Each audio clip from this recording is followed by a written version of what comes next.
satellites show Ethiopia carnage, showing conflict continues. Satellite images show the destruction of United Nations facilities, a healthcare unit, a high school and houses at two camps sheltering Eritrean refugees in Tigray, northern Ethiopia. Belying government claims that the conflict in the dissident region is largely over. The 8 Planet Labs Inc. images are of Hitsats and the Shemelba camps. The camps hosted about 25,000 and 8,000 refugees respectively before a conflict broke out in the region 2 months ago, according to data from the United Nations High Commissioner for Refugees.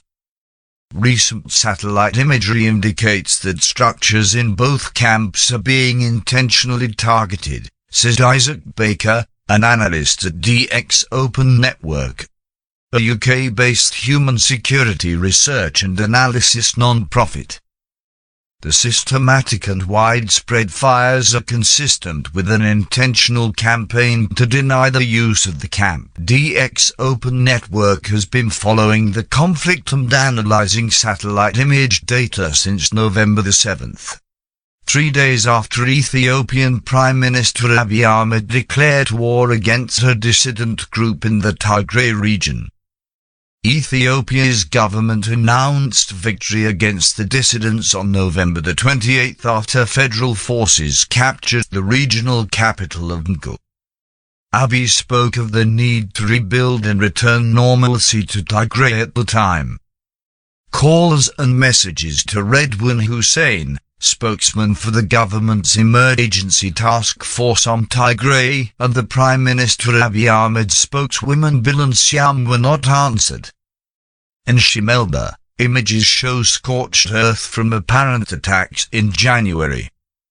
A World Food Programme storage facility and a secondary school run by the Development and Interaid Church Commission have also been burned down, according to DX Open Network's analysis.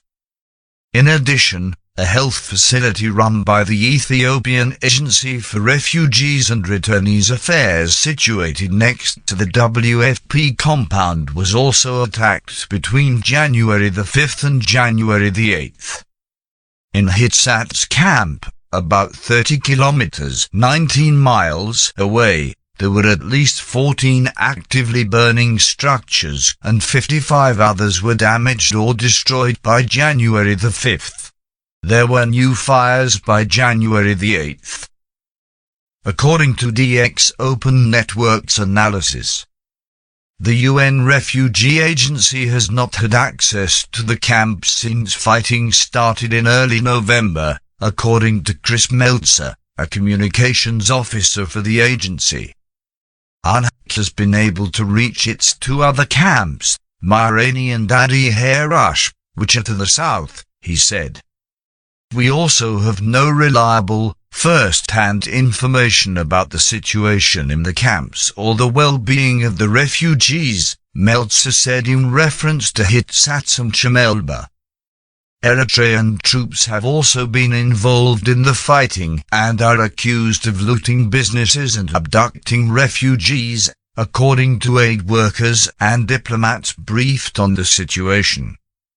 The governments of both Ethiopia and Eritrea have denied that Eritrean troops are involved in the conflict. The UN says fighting is still going on in several Tigray areas and 2.2 million people have been displaced in the past 2 months.